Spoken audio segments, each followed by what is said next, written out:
In the inland of Normandy in July 1944, the countryside north of Saint-Lô had already lost its original shape. A few weeks earlier, the hedgerows still neatly enclosed small fields, and low stone walls and apple trees wrapped the farmhouses in a low green frame. Now, wide stretches of hedgerow had been blasted into broken shadows, stone walls torn open, and dirt roads churned by tracks and shell craters into irregular channels. Between Carentan and Saint-Lô, the 352nd Infantry Division had been compressed into a steadily narrowing arc.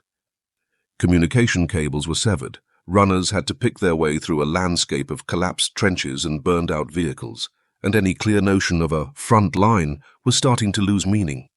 Corporal Johann Mertens realized this in the middle of a bombing that went on for far too long. By day, American heavy bombers appeared in mass formations, their combat boxes moving slowly across the high sky, the fuselages glinting dully in the sunlight. The bombing was not precise, but it was dense enough to flatten the remaining positions and strongpoints of the 352nd in great swaths. The shock ran from the soles of the feet up to the back of the skull. The flak positions had long since lost any coordination, leaving only a few scattered guns firing blindly into the smoke. In the brief lulls, messages from divisional headquarters were passed down the chain of runners and repeatedly distorted, shifting from withdraw and reorganize to hold in place, then to seek higher command units on your own initiative. The wording aged rapidly between the fires in the rear and the chaos in front. By evening, the bombing shifted deeper, and American 155mm and 105mm howitzers took over, slowly pushing their fire along country roads and the junctions of hedgerows. On the map, this kind of advance was a smooth arc. On the ground, it appeared as strings of evenly spaced explosions, as if the fire were hollowing out all the supports of the defensive line beat by beat. The company Johann had belonged to no longer existed. What remained were scattered groups cut off between two villages. After the telephone lines failed, he fell back on habit and regulations. Keep your interval, use the hedgerows for cover, do not linger on the road. He carried out the drills just as they had been hammered into him in training, trying to use familiar motions to offset an ever-expanding unknown. Just as dusk was lowering the sky, a new sound layered itself over the explosions and the background growl of tracks. A mechanical hum rolled in from the south, stretching above the treetops, followed by intermittent loudspeaker broadcasts. German words were roughly carved out of the static and floated in the air. The surrender instructions were simple and repetitive, peppered with references to Saint-Lô, Carentan, and the guaranteed safety of prisoners. What Johann heard was not the content, but the rhythm. The broadcast replayed at fixed intervals. In his ears, this even repetition sounded more like a locating signal, as if some invisible net were slowly being cast. He did not take it as an option, but folded it immediately into another structure already formed in his mind, one in which the enemy used sound to outline the general area where scattered German troops were hiding. Only after that would come the real clearing phase. Before night had fully fallen, the first flare rose behind their positions. A white light source climbed slowly with a thin trail of smoke, blooming at its apex and opening into a slowly descending dome of light that flattened the hedgerow-cut fields into a nearly two-dimensional plane. Figures nearby instinctively pressed themselves into the wet soil, the cold of the earth seeping through sweat into their uniforms. In training classes, they had been told why flares existed: to avoid friendly fire, to search for wounded, to confirm the outline of the front. In Johann's mind, they were only loosely connected with these explanations. Far more firmly fixed was another picture, a reconnaissance sequence composed of aerial spotting, artillery registration, illumination, fire correction, and infantry advance, each link feeding data to the next. He saw the flare as a kind of pre-illumination indicator. The area under the light would be watched first, then subjected to accurate bombardment and search. On the torn edge of the breach outside Saint-Lô, the spearheads of the 29th and 30th Infantry Divisions were already close to their planned line of advance, but they did not immediately drive deeper. Instead, they paused behind the German defensive belt to adjust their supply lines, clear out remaining fire pockets, and begin moving field ambulances and military police forward, preparing a relatively controllable rear for the coming Operation Cobra. On the American operations schedule, this halt was a necessary slowdown, intended to tamp down the confusion in the rear to a bearable level. In Johann's perception, the slowdown carried a completely different meaning. The enemy no longer rushed to push the front ahead, but turned to hunt down those who had slipped through the net, leaving small groups scattered in woods and ditches with nowhere to run. Once darkness fully closed in, he no longer expected any clear orders. The structure that had once been the 352nd Division survived only in sleeve insignia and document pouches. No one talked about the division number anymore. Everyone was looking for any path that might lead to the rear. 3 soldiers had gathered around him, one from an artillery battery, one from a grenadier battalion, and one who said he was a remnant of a signals unit. Their specific trades did not matter. Their only shared feature was that they were still able to walk. The artillery fire was gradually drawing off into the distance, replaced by the slowed rumble of tracked vehicles and the occasional flicker of headlights. Flares continued to rise at fixed intervals, tracing the same arcs in different sectors, like slowly moving boundary lines drawn in the darkness. It was within this sense of encroaching boundaries that Johann made his own judgment. He no longer thought of himself as part of a company, but as a single point being hunted. He believed the Americans would not bother, on such a night, to distinguish between stragglers and organized resistance, and would not waste additional resources separating a handful of leaderless infantry from active fighting units.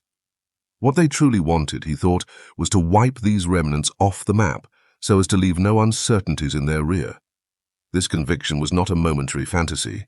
It was an amalgam of reports from the Eastern Front, word of mouth, and propaganda, all of which had repeated the same conclusion, stacking the enemy's technical superiority atop a merciless intent and weaving them into a tight psychological net.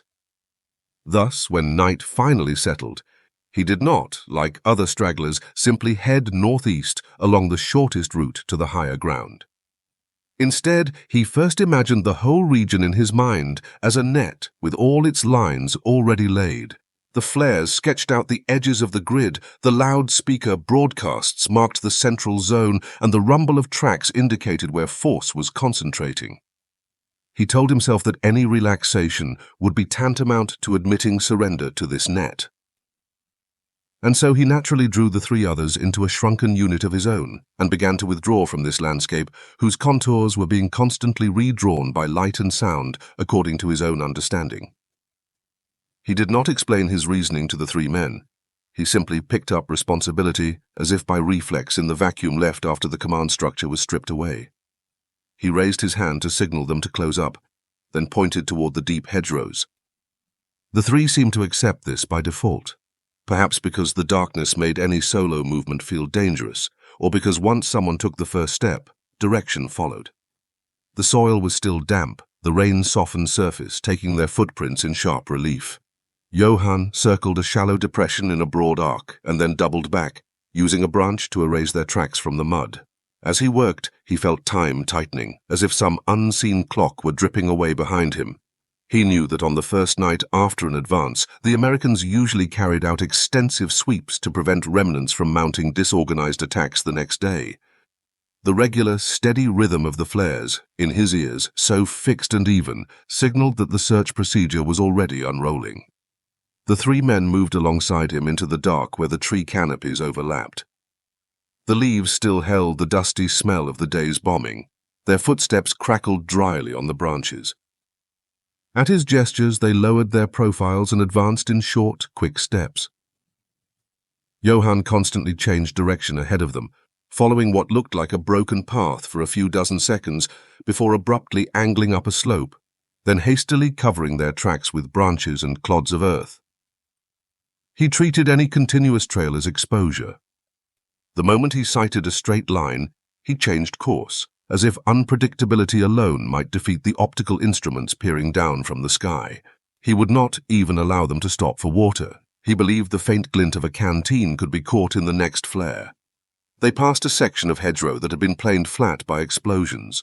Fallen branches lay across one another like limbs, and the air was a mixture of scorched soil and cordite. From the distance came now and then the rasp of metal, like tracks grinding over broken stone. An ordinary soldier might have taken this sound as evidence that the advance had slowed and only patrol vehicles were moving. Johann, however, read it as the outer edge of the net in motion. He used its rhythm to construct an imaginary formation in his mind, treating each appearance of the sound as an adjustment in the American encirclement line. He automatically filled in the steps. The sound meant reconnaissance elements were closing. Then would come a few test bursts of machine gun fire. Later, the search parties would move in. Each noise became a signal by which he ranked risk. Each signal reinforced his conviction that he had to keep moving. The artilleryman drew breath to speak during one brief halt, but after catching a brief glance from Johann, thought better of it. They did not truly understand Johann's inferences, but they could feel the tautness in his rhythm. The four of them advanced in a way that was almost ritualized, a reenactment of drill book infantry discipline, keeping intervals, turning their bodies sideways along the branches, avoiding exposed earth. The night air clung among the trees, preventing any dispersion of smell. Sweat, mud, and unfired explosives thickened with each breath they took. The sky brightened again in a brief gap. Another flare climbed, slightly to the east, closer to the woods where they were. The light stretched the shadows of the trees and drew the ground's rough grain in lines as clear as contour marks on a map. Johann immediately flattened himself and signaled the others to do the same. As the flare descended, his heart pounded harder. It felt like the prelude to something he had already foreseen. He had believed he had slipped past the main searchlines, yet in this cone of light he saw another possibility, that the Americans were sweeping an entire area in a grid, dropping flares at fixed intervals to define cleared zones. He swiftly calculated in his mind, linking the flare impacts and the earlier broadcast positions, and concluded that the enemy's grid has already expanded into this spur of woodland. Even before the light had fully faded, he was back on his feet, taking the group on a sharp turn into deeper cover. He did not give himself any time to hesitate, nor was he sure this new heading led toward any friendly rally point. He knew only that he had to push more distance between them and the last illuminated circle. He ignored the way these constant turns were draining their strength and unraveling his sense of direction. His muscles trembled from being kept tense too long, sweat cooled on the back of his neck in a thin film. A breeze from the south carried the mixed smell of metal and damp vegetation. Leaves brushed together overhead with a thin rustling. To most fleeing soldiers, this was nothing more than ordinary night noise, unconscious movement in the natural world. But Johann's senses had been pushed to extremes. Every small change fed into the same threat model. He shot up his hand, signaling them to stop, and listened, as if trying to catch an invisible current. He decided that the wind had carried a slight irregularity, an intermittent pattern different from leaves alone. He took it as a reconnaissance unit adjusting formation. There was no proof and no way to test this, but fear gave the guess more solidity than reality itself. They crawled through the undergrowth, their movements swallowed up again and again by the dark. Behind them, the sky flashed now and then, evidence that the distant batteries were still firing. Johann's attention was focused entirely on the stretched darkness at their backs. He believed any pause would see them instantly fixed in some invisible crosshair, and so he kept the group moving at an intensity no one could sustain for long. Skirting one slope, the signalman stumbled, his boot coming down hard on bare stone with a crisp clack. Johann's head snapped around, his gaze charged with warning, not toward the man, but toward the environment as a whole, as though that single sound were enough to trigger irreversible consequences. He said nothing, but the signalman understood. Every step he took after that was forced almost silent. The forest at night formed a kind of invisible chamber, amplifying and delaying all sound. The echoes grew in Johann's mind into omens. Each returning wave became a pattern of scanning. He did not allow himself to admit uncertainty in his judgment. He allowed only one interpretation. The enemy was drawing nearer. This conclusion drove every new turn, every urgent scramble, every fresh sweeping of tracks. Their strength, though, was rapidly being spent in this repeated exertion. The muscles of their legs grew heavy from constant bending, climbing and crouching. The chest burned with the pain of desperate breathing. Sweat mixed with soil and ran into the corners of their eyes.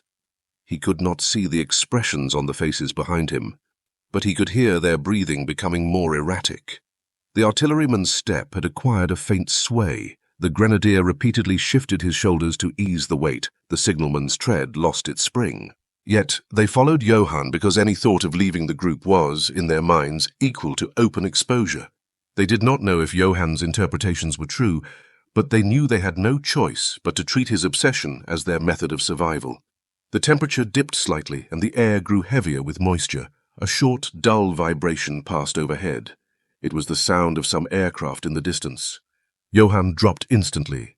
He folded this sound into a complete chain, treating it as an aerial reconnaissance recalibrating its sweep. In his mind, he assembled a picture. Somewhere deep in the woods, an unseen eye was scanning the terrain, combining the white outlines from the flares with some kind of returning signal until they would be exposed. He sped up again, taking the group into a slope where two protruding roots crossed, signaling them to crawl. They dragged themselves through a short, grueling stretch of mud. Water seeped into their sleeves, carrying the sour smell of rotting leaves. As the night wore on, Johann's fear did not grow in volume, but in detail. No single sound stunned him now. Instead, he read every change as another facet of the same structure. He believed he was racing an immense, invisible program. The Americans had technical superiority, orderly advances, and reconnaissance coverage over the entire sector. All he had was a dwindling reservoir of strength and a basic instinct to move. The more he reasoned this way, the more certain he became that stopping was equivalent to death. At this point, he still did not see that his interpretation of the world was closing in on itself. Every sign was fed into a self-confirming logic, and that logic would, later in the night, at the very edge of physical collapse, push him toward a reversal. But for now, his world had only two halves. Forward must continue. Behind is always closing in. Their path through the woods became increasingly broken and disjointed. Each segment of motion was cut by another sharp turn, as if they were dodging pulses of an invisible wave. The occasional gleam on the horizon showed that the distant front was still alive, while on the ground the advance did not depend on anything seen, but rather on rhythm alone. The grind of tracks on stones, the metallic panting of gear shifting down. These sounds stretched through the dark behind them. Johann took this as a line of approach, not toward a single target, but toward the outer edge of the entire forest. He believed the Americans were deliberately widening the spacing of reconnaissance elements to envelope the whole area. To him, the shape of the world grew simplified and absolute. The enemy advanced with steady steps. He must escape along an unsteady path. In a low hollow crossed by trunks, the grenadier faltered at last. It was not defiance, but a momentary failure of the body. His chest, compressed for so long in that crouched posture, was starved of air. His breathing rasped shallowly in his throat. Johann signaled forward at once. He did not look back, yet he could sense the exhaustion thickening behind him. His own muscles were shaking, but he refused to acknowledge it. He believed the American reconnaissance net would only tighten during the night once the front had stabilized, never loosen. That belief had grown into an almost pathological rejection of any pause. They moved toward a belt of shrubs, pitted by craters. Dust still clung to the leaves, leaving a gritty residue under their fingers. The air grew heavier, water vapor between the trees making each breath drag. The mud gripped their boots, sending up faint bubbles. On such wet ground their footprints would be deeper and last longer. Johann stopped again and again, quickly dragging branches across their prints, covering depressions with soil. His arms grew stiff from the repeated motion, his fingertips numbed by the cold. He misread that numbness as a sign they had to be faster. Suddenly, a low vibration rolled from afar. It was not an explosion, but the short, broad sound wave of something heavy contacting the ground. The artilleryman lifted his head slightly, as if trying to pinpoint it. Johann already had his conclusion. It had to be American armor adjusting its positions. He believed they would not launch a major armored attack in the night, but would move their vehicles in a steady rhythm to fill gaps in the reconnaissance line. The idea came from nowhere, yet in his mind it formed its own logic. He changed course instantly, veering from the northeastward route of retreat into a more northerly slope. He did not consider whether the slope led into denser hedgerows. He only knew he had to avoid the path that the heavy sound might indicate. Climbing the slope, the signalman's step finally wavered. Halfway up, he had to grab a root. The breath forced out of his chest came with a harsh, constricted sound. Johann heard it but did not stop. He found a justification for this exhaustion on the spot. Reconnaissance units advanced by segments, he told himself internally, and any unusual sound triggered a search party. The tremor he had heard meant they were already near the hollow they had just left. Going back was unthinkable. He did not realize that his reasoning was now completely unmoored. Under the pressure of fear, every clue was being crammed into the same explanatory frame. Beyond the slope lay a shallow basin, blasted into the earth. Stones and clods lay scattered like overturned dry soil. The trees in the distance, scorched by blasts, stood in twisted black shapes. The air smelled of charred wood, as though heat still radiated from somewhere. Johann did not hesitate. He hugged the ground and moved low across it. In his mind, open ground was where the Americans would most heavily use flares.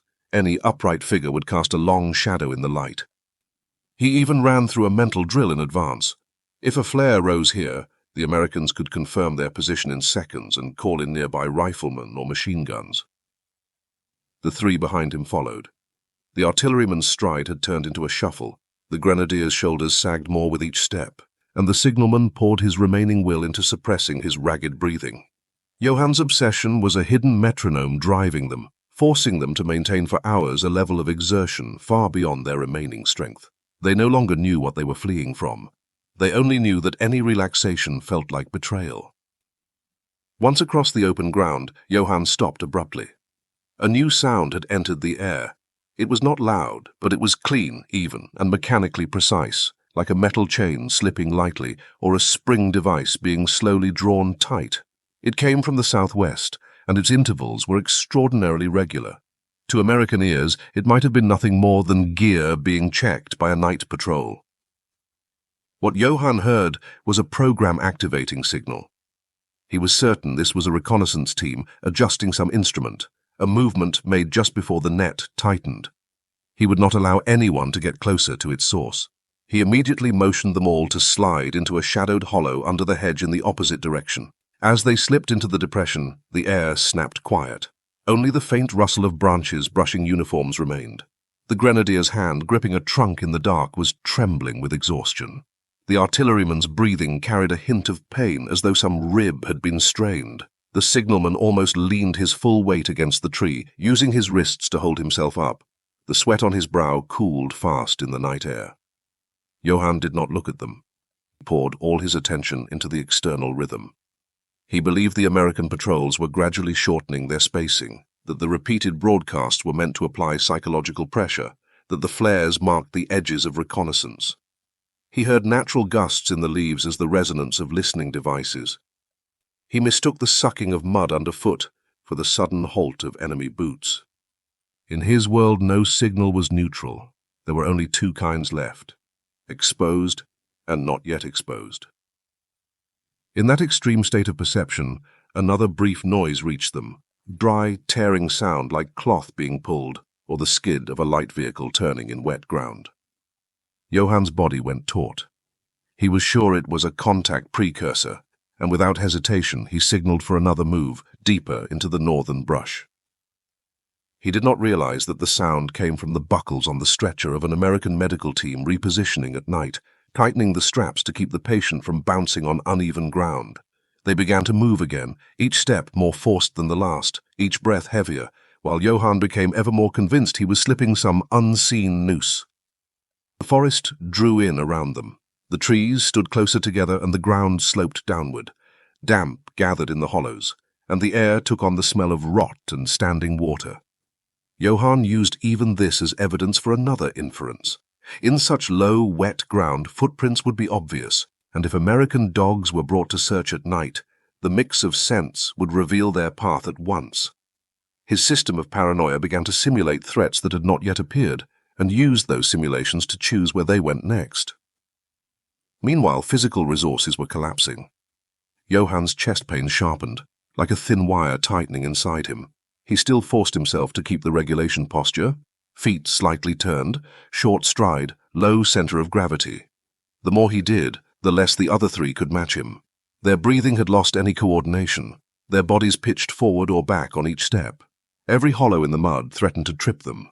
At last, crossing a shallow trench where roots jutted from the walls, the artilleryman's foot slipped in the muck.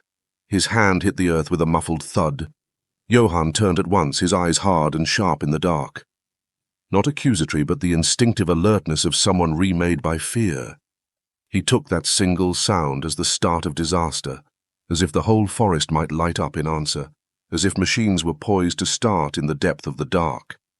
He said nothing, but again gestured forward. The three followed in silence. The dark pressed lower. Only a few minutes remained before the next flare, though they did not know it. Johann marked the time in his head almost ceremonially, treating the rhythm of the light as the enemy's pulse and his own flight as the last interval between beats. They moved on through the tangle of roots and muddy water. Direction had lost its meaning. Johann still tried to impose some order. Flatten yourselves, erase the tracks, turn, erase again. His mind still compressed the world into tracked and not yet tracked, until his body's energy suddenly failed at the edge of a small crater. He did not fall. He simply could no longer take another step. The tightness in his chest became a stab. The air turned heavy and thick. At the instant he stopped, the three others wavered around him, as if some spell had been lifted. The artilleryman's shoulders dropped. The grenadier's arms hung limp. The signalman even squatted down for a heartbeat, like a man drained of strength. The night's march had brought them all to the brink, and Johann's pause became the point around which they tipped. The sky flared. Light rose at the far edge of the woods, a white glow spreading into a slow mist. They were not at its center, but near enough to see tree shadows stretch long across the ground. Johann gave no orders this time. They all flattened themselves, but now it was because their bodies could no longer manage anything more. As the light descended, another sound emerged. Unlike the previous mechanical noises, this one was mild and steady, a light vehicle creeping over mud at very low speed. Branches pushed aside with gentle friction. A moment later, a shielded beam flickered near the ground. This was an American search and rescue unit. Not a combat formation, but a small group of medics, MPs, and stretcher-bearers combing the area for wounded and scattered men before the next day's operations. They moved by the book.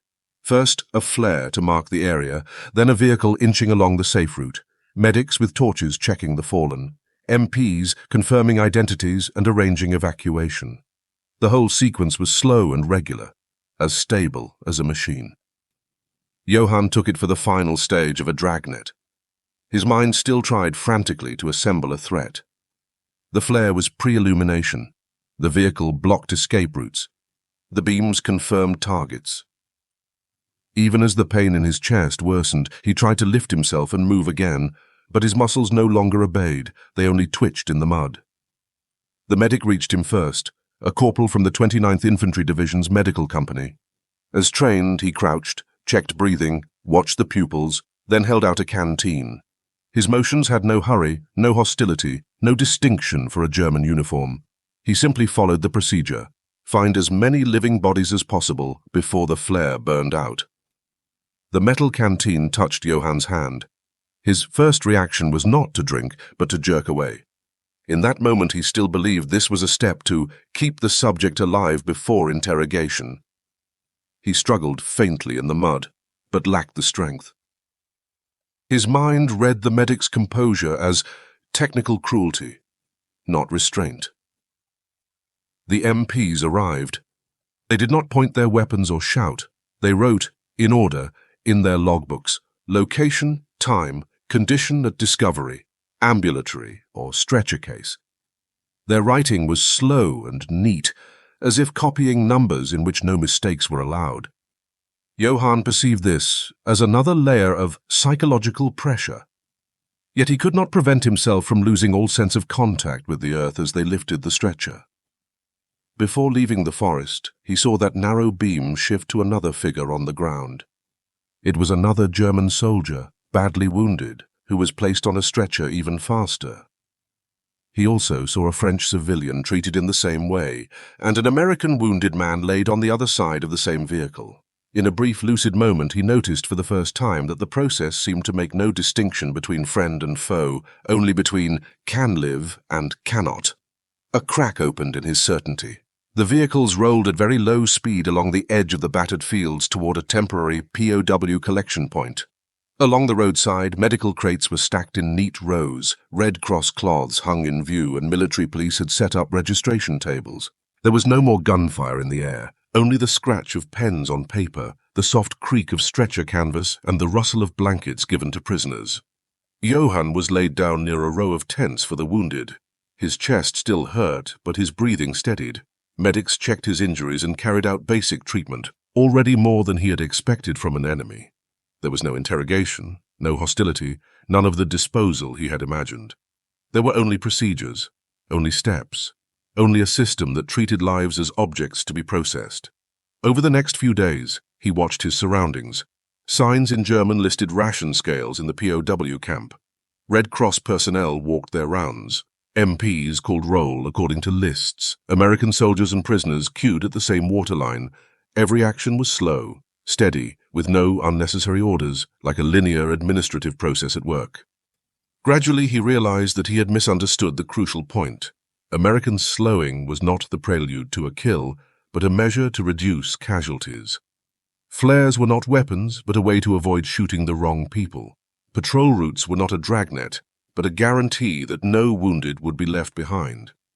The act of recording was not psychological oppression, but a bureaucratic requirement. What had hunted him that night was not the U.S. Army. It was the logic of fear he had learned under a totalitarian system. The world will kill you, therefore you must kill the world first. But the Americans he faced did not belong to that logic. They belonged to another order, power constrained by institutions, violence blunted by rules, life assumed to have value.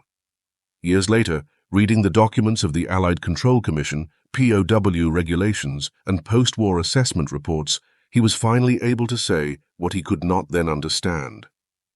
That night, a free system was proving to him that strength does not have to mean destruction, that discipline does not have to mean cruelty, that restraint in war can grow out of respect for life, and that such respect can only be demanded under democracy and the rule of law. He never forgot those slow-falling flares in the night sky. In a world twisted by fear, he had once seen them only as hunting lights. In the real world, they were the reason he was carried out alive.